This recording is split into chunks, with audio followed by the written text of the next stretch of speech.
Hello friends, स्वागत है आपका हमारे YouTube channel the carbon academy में। आज हम लोग 10th हिस्ट्री का एक नया टॉपिक जिसका नाम होगा अर्थव्यवस्था और आजीविका पढ़ने जा रहे हैं और इसके जितने भी ऑब्जेक्टिव क्वेश्चंस हैं आज हम लोग सबको क्लियर करेंगे। तो चलते देखते हैं कि क्या क्या ऑब्जेक्टिव क्वेश्चंस हैं और सभी ऑब्जेक्टिव क्वेश्चंस को हम डिस्कशन के साथ क्लियर करेंगे। तो आप इस वीडियो को अंत तक देखिए और अपने दोस्तों के पास शेयर करिए, ठीक है। चलिए देखते हैं फटाफट क्वेश्चंस क्या हैं। क्वेश्चन सबसे पहला नंबर क्वेश्चन है कि स्पिनिंग जेनी का आविष्कार कब हुआ था, ठीक है। आपको ये बताना है कि स्पिनिंग जेनी का आविष्कार कब हुआ था। स्पिनिंग जेनी क्या था? तो स्पिनिंग जेनी एक मतलब मशीन था जिसकी स्थापना औद्योगिकरण के लिए बहुत ही कारगर सिद्ध हुई। तो सबसे पहले कह रहा है कि जो स्पिनिंग जेनी है उसका आविष्कार कब हुआ था। तो ऑप्शन आपके पास है 1769, 1770, 1773 और 1775, ठीक है। तो स्पिनिंग जेनी का आविष्कार कब हुआ था भाई? तो 1770 ईस्वी में, ठीक है, 1770 ईस्वी में। अगला क्वेश्चन क्या है? अगला क्वेश्चन कि सेफ्टी लैंप का आविष्कार किसने किया? सेफ्टी लैंप का आविष्कार किसने किया? देखिए ये तो सबको पता होना चाहिए कि सेफ्टी लैंप का आविष्कार किसने किया था। अगर नहीं पता है तो हम बताते हैं। ऑप्शन में आपके पास है जेम्स हारग्रीव्स, जॉन के क्रम्पटन या फिर हम्फ्री डेवी। नाम से पता चल गया होगा कि हम्फ्री डेवी ने क्या किया था। हम्फ्री डेवी ने सेफ्टी लैंप का आविष्कार किया था, ठीक है। चलिए अगला क्वेश्चन देखते हैं। अगला क्वेश्चन क्या है? दिया है कि बम्बई में सर्वप्रथम सूती कपड़ों के मिलों की स्थापना कब हुई? बम्बई में सबसे पहले सूती कपड़ों के जो मिल खुले वो कब खुले थे? तो ऑप्शन आपके पास है 1851, 1885, 1907 और फिर 1914, ठीक है। तो कब हुए थे भाई सूती कपड़ों के मिलों की स्थापना? बम्बई में कब हुआ था? तो 1851 ईस्वी में। क्लियर? 1851 ईस्वी में बम्बई में सूती कपड़ों के मिलों की स्थापना हुई थी। अगला क्वेश्चन है कि 1970 ईस्वी में भारत में पहली जूट मिल किस शहर में स्थापित हुआ था? आपको ये बताना है कि 1917 में जब भारत में जूट मिल खुला था, जूट मिल की स्थापना हुआ था, तो पहली जूट मिल किस शहर में स्थापित हुआ था? ऑप्शन आपके पास है कोलकाता, दिल्ली, बम्बई और पटना। तो देखिए 1917 ईस्वी में भारत में सबसे पहले जूट मिल की जो स्थापना हुई थी वो कलकत्ता में हुई थी। क्लियर? कहाँ हुई थी? कलकत्ता में हुई थी। चलिए अगला क्वेश्चन देखते हैं। अगला क्वेश्चन है कि भारत में कोयला उद्योग का प्रारंभ कब हुआ? भारत में कोयला उद्योग का प्रारंभ कब से हुआ है? यानी कि आपको ये बताना है कि कोयला का उत्खनन या फिर कोयला की खुदाई कब से हमारे यहाँ शुरू हुई थी। तो ऑप्शन में आपके पास है 1907, 1814, 1915 या फिर 1919।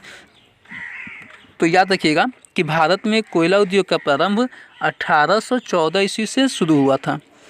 क्लियर? कब से? 1814 ईस्वी से। अगला क्वेश्चन क्या है? अगला क्वेश्चन है कि भारत में Tata hydro electric power station की स्थापना कब हुई थी?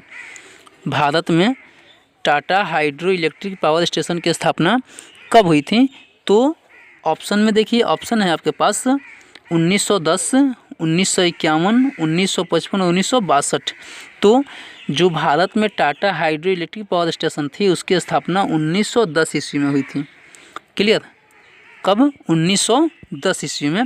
अगला क्वेश्चन है कि इंग्लैंड में सभी स्त्री एवं पुरुषों को वयस्क मताधिकार कब प्राप्त हुआ? ठीक है, वयस्क का मतलब समझते हैं ना। चलिए तो बताना है आपको कि इंग्लैंड में सभी स्त्री एवं पुरुषों को वयस्क मताधिकार कब प्राप्त हुआ। ऑप्शन आपके पास है 1838, 1881, 1918 और 1932। तो कब हुआ था?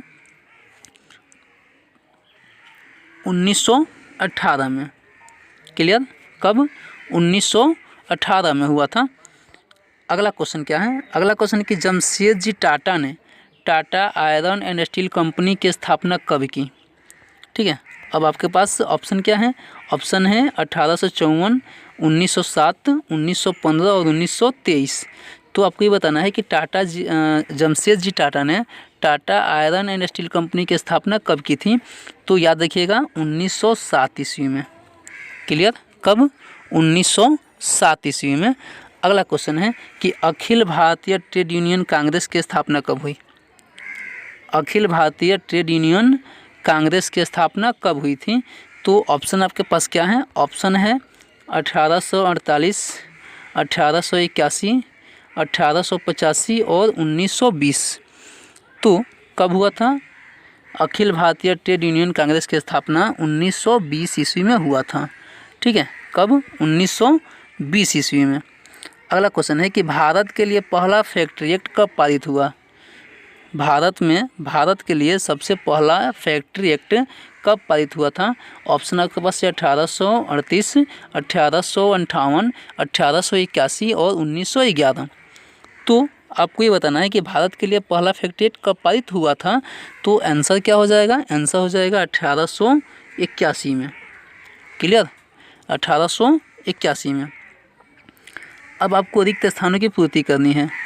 जो खाली स्थान है उसमें कुछ भरना होगा। तो ऑप्शन देख कर के आपको टिक करना है कि कौन इसमें भरा जाएगा।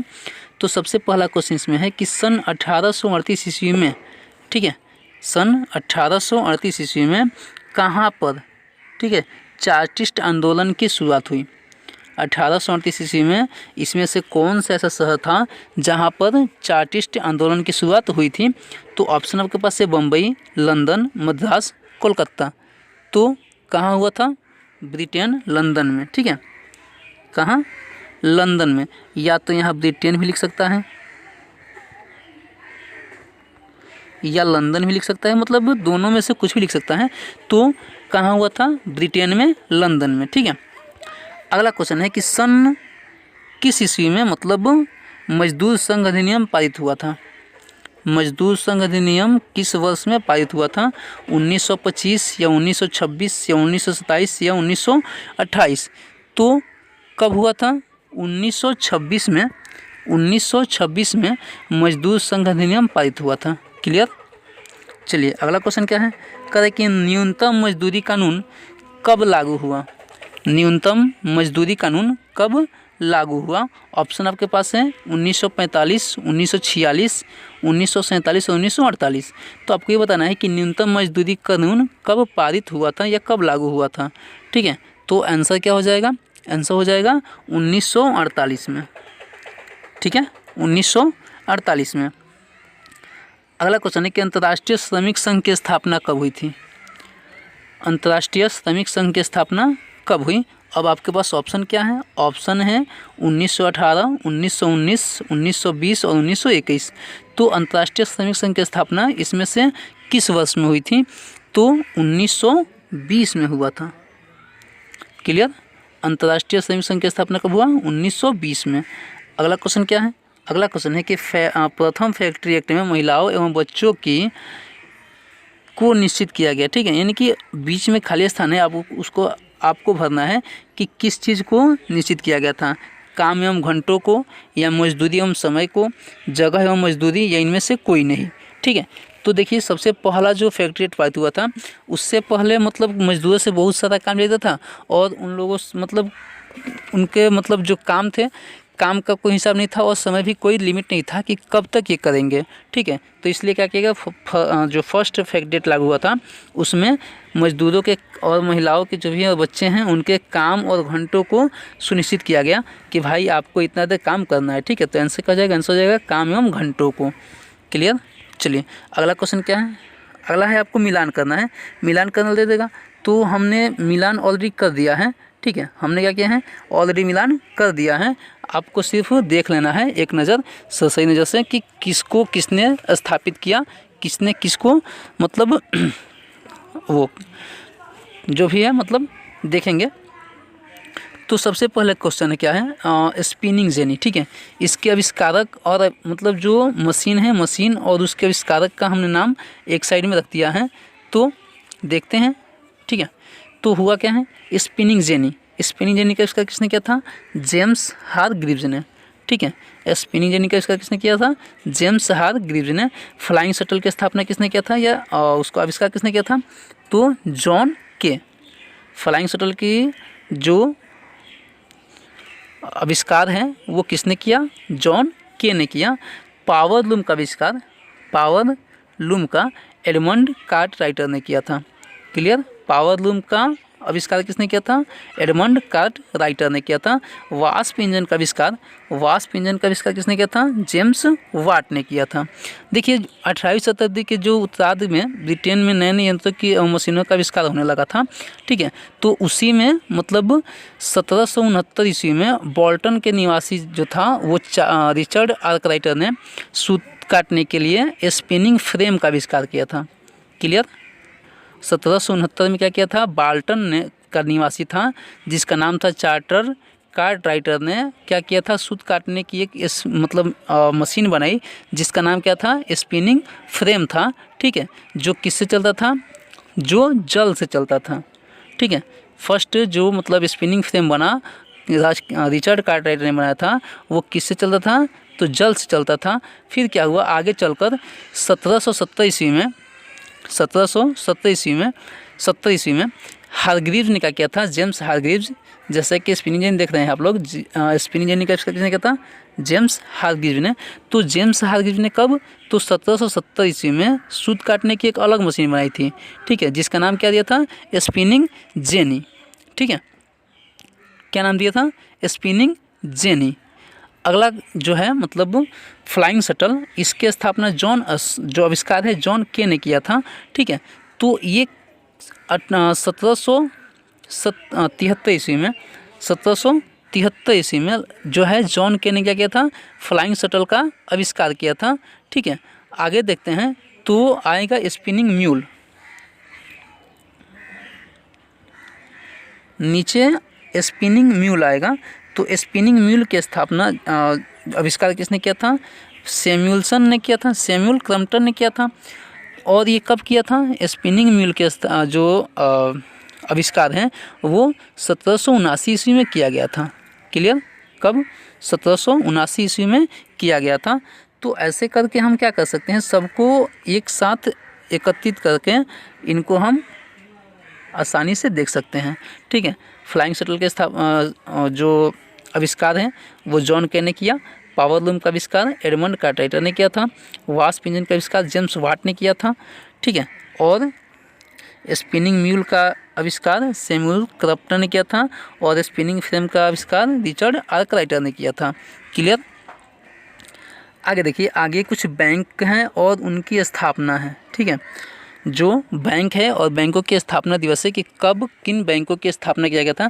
क्योंकि जो बैंक हैं बैंकों ने भी औद्योगिकरण को बढ़ावा दिया था। बैंकों ने भी औद्योगिकरण में महत्वपूर्ण भूमिका निभाई थी, इसलिए हमको इनके बारे में पढ़ना है। ठीक है, और इसी चैप्टर में हमको ये पढ़ना है। तो देखते हैं बैंक और बैंक की स्थापना। ठीक है, तो जो सबसे फर्स्ट दिया हुआ है पंजाब नेशनल बैंक, इसकी स्थापना कब हुई थी? तो 1895 ईस्वी में। क्लियर। कब? 1895 ईस्वी में। बैंक ऑफ इंडिया, इसकी स्थापना 1906 ईस्वी में। क्लियर। पंजाब नेशनल बैंक 1895 ईस्वी, बैंक ऑफ इंडिया 1906 ईस्वी। इंडियन बैंक की स्थापना 1907 ईस्वी में हुआ। क्लियर। इंडियन बैंक की स्थापना 1907 ईस्वी में। और सेंट्रल बैंक की स्थापना 1911 ईस्वी में। सेंट्रल बैंक 1911 ईस्वी में। और द बैंक ऑफ मैसूर जो था वो कब? 1913 ईस्वी में। Clear. The bank of Mysore 1913 ईस्वी में। ठीक है, तो इस तरह से आपके जितने भी क्वेश्चंस थे जो आपकी एग्ज़ाम में आ सकते हैं हमने आज टोटल क्लियर कर लिया है। आशा करता हूं कि वीडियो अच्छा लगा होगा। अगर वीडियो अच्छा लगा हो तो लाइक शेयर कमेंट जरूर करें। और अभी आप हमारे यूट्यूब चैनल पर नए हैं तो चैनल को सब्सक्राइब करना ना भूलें और अपने दोस्तों के पास वीडियो को शेयर करना ना भूलें।